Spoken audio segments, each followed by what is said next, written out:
Hola, ¿qué tal? Bienvenidos a Mundo al Día. Hoy vamos a hablarles de una historia que parece sacada de una serie política que usted encuentra en cualquier plataforma, pero es una historia real. Una fotografía creada con inteligencia artificial fue publicada por error, o quizás no, en la página oficial de la Casa Blanca. En esa imagen aparece el presidente colombiano Gustavo Petro vestido de preso al lado de Nicolás Maduro. Esta sola foto desató una nueva crisis diplomática entre Colombia y Estados Unidos.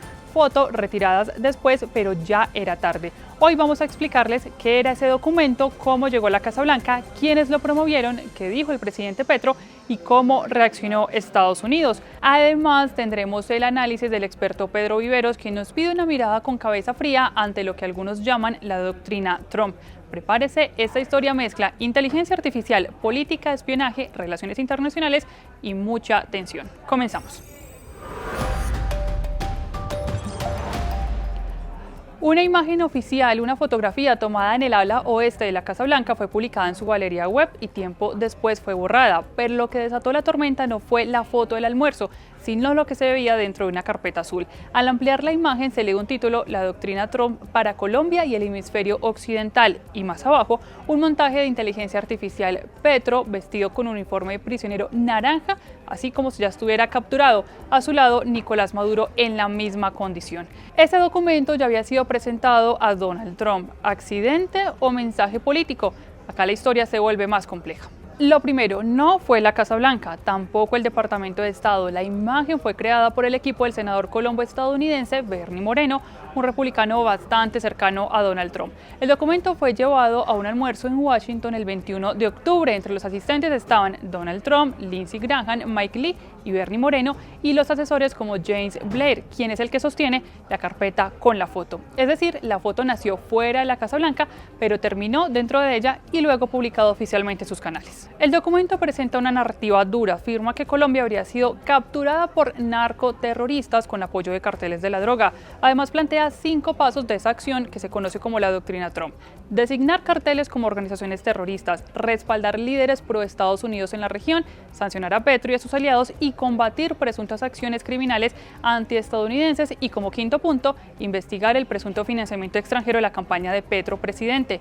La parte más sensible es que menciona sanciones que, según el documento, ya se han ejecutado, como la inclusión de personas cercanas a Petro en la lista Clinton. De ser cierto, implicaría un cambio fuerte en la política de Washington hacia Bogotá. Aunque el archivo fue elaborado por el equipo de Bernie Moreno, terminó en la web de la Casa Blanca cuando se publicó la foto oficial. La imagen permaneció online en semanas. Usuarios de Reddit ampliaron la foto y la analizaron, pero solo después de que la revista Cambio en Colombia publicó la historia, la Casa Blanca terminó retirando la imagen de su página oficial. Es decir, la foto estuvo allí y se vio, su presencia fue validada por estar en un sitio oficial del gobierno de los Estados Unidos. La Casa Blanca es el símbolo máximo del poder ejecutivo en Estados Unidos. Que allí aparezca un documento sugiriendo que un presidente aliado, como Gustavo Petro, debería ser detenido, tiene un peso político enorme. Además, la imagen ubica a Petro y a Maduro al mismo nivel, como si ambos estuvieran acusados o detenidos. Así que la gran pregunta es, ¿se publicó por accidente o hace parte de una señal política? Para entender mejor el alcance, consultamos al analista Pedro Viveros, quien recomienda cautela, pero también recordó el famoso episodio de quien fuera asesor de seguridad de Trump, John Bolton, quien en 2019 filtró un documento parecido. Frente a lo que se ha denominado como la doctrina Trump, en un documento que publicitó la revista Cambio, es muy importante tener en consideración varias cosas. Primero, si es un documento de un congresista de los Estados Unidos, eso tiene pues un proceso que no necesariamente involucra a la Casa Blanca. También hay que establecer en qué circunstancias se plantea eso y cuál es el fondo real de ello. Porque recordemos, hace unos años hubo también un documento del consejero de seguridad del presidente Trump en su primera presidencia, donde se decía y se filtró en un documento donde se decía que iban a enviar una cantidad de tropas a Venezuela. lo cual no ocurrió. Desde Santa Marta y durante el desarrollo de la cumbre CELAC y la Unión Europea, el presidente Petro criticó el hecho públicamente, aunque anticipó que podría llamar a consultas a su embajador en Estados Unidos, Daniel García Peña. Esto no se concretó y lo que ocurrió fueron varias notas diplomáticas porque, dice la Cancillería, se mantiene en diálogos con Estados Unidos. Petro, en su discurso, dijo que querían llevarlo preso a Estados Unidos y que para él era mejor morir en Colombia. Porque quiere repetir y repetir y repetir la triste historia de la eliminación física y violenta de la diferencia en Colombia, que no es minoría, sino que es mayoría popular, y siempre ha sido mayoría popular, porque Gaitán era mayoría, porque Rafael Uribe era mayoría, porque la NAPO era mayoría, y porque nosotros somos mayoría. Siempre matan a la mayoría para seguir gobernando como minorías. Oligarquía se llama. ¿Y acaso es que intentar que lleven al presidente elegido democráticamente a la cárcel en Estados Unidos, un país extranjero, no es violencia? De las peores. Porque es preferible morir uno por ahí en una esquina luchando a que se lo lleven preso a un país extranjero que nada tiene que ver con lo que uno piensa, pero sí tiene que ver mucho con la historia de Colombia, desde que nos quitaron y robaron a Panamá.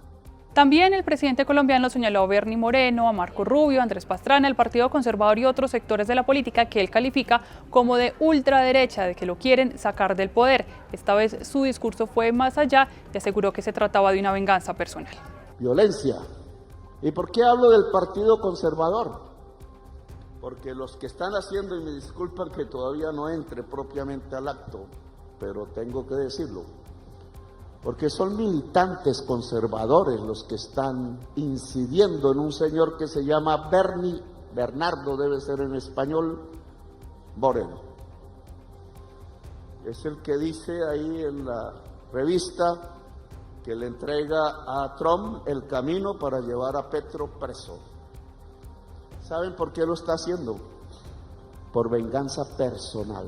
Fuentes en la capital de Estados Unidos confirmaron que sí hubo molestia por la publicación de la foto, que finalmente fue eliminada. Aunque no hay un comunicado directo de la Casa Blanca, sí hay otros pronunciamientos, como el que hizo el subsecretario de Estado de Estados Unidos, Christopher Landau, asegurando que no había que creer todo en lo que estaba en los medios de comunicación. Es muy triste para mí ver las declaraciones constantes del presidente actual de Colombia, que se autodescribe como un nuevo Bolívar, que obviamente no lo es, y realmente es muy penoso porque creo que Estados Unidos y las naciones de Latinoamérica tenemos mucho en común y podemos prosperar ambos si nos ponemos a trabajar de la mano.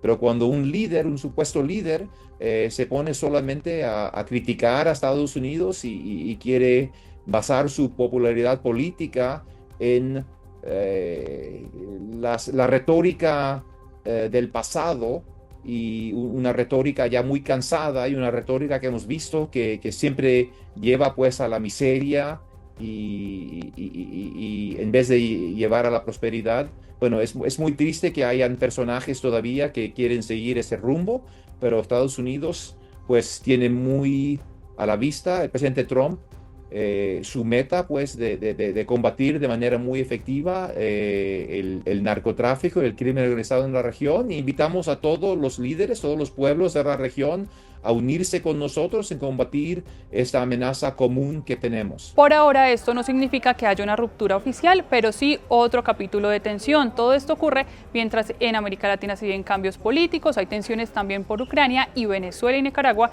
no acompañaron la declaración final de esa cumbre que se celebró en Santa Marta, y hoy se reportó un nuevo Y en las últimas horas se reportó un nuevo bombardeo en el Caribe y en el Pacífico por parte del despliegue militar de Estados Unidos. Es un tablero mucho más complejo que solo Colombia versus Norteamérica. La relación Bogotá-Washington es clave porque está de por medio temas como seguridad, lucha antidrogas, comercio, intercambio militar y cooperación. Recordemos que un choque diplomático puede afectar esos temas de inversión, pero también de inteligencia compartida y tratados vigentes en materia de comercio y sobre todo redes políticas en la región. Colombia ya ha mostrado en varias ocasiones su molestia, además de emitir esas notas diplomáticas, ahora la pelota está en Washington. Son varios temas los que pueden pasar, que esta crisis una vez más escale, que se enfríe con diálogo o que se convierta en un conflicto diplomático mayor. Lo cierto es que otra vez la relación bilateral está en sus momentos más tensos desde los últimos años. Sobre esto habla nuevamente nuestro analista Pedro Viveros. Entonces también es muy importante tener la cabeza fría, recurrir a los canales institucionales, verificar muy bien de qué se trata, para de esa manera establecer cuál es el contenido real de eso que los medios de comunicación en su investigación han divulgado. Yo en principio sería demasiado cauteloso al hablar de eso porque pues involucra unas situaciones en que necesariamente tiene que pues tener una sustentación muy fuerte el Departamento de Estado de los Estados Unidos y el gobierno de los Estados Unidos para llegar a esas instancias de esa doctrina en la que está en juego, por supuesto, la respetabilidad y la presencia del presidente de Colombia en ese aspecto tan complejo como es pues determinar que cometió unos crímenes para llevarlos ante la justicia norteamericana. Por eso hay que tener mucha cautela y no opinar de una manera tan apresurada. Yo soy Valentina Herrera y esto es Mundo al Día. Ahora queremos saber su opinión, si cree que esto fue un error o algo intencional, qué debería hacer Colombia y cuáles podrían ser otras consecuencias reales. Dejen en los comentarios y los invitamos como siempre a seguir el canal de Blue Radio.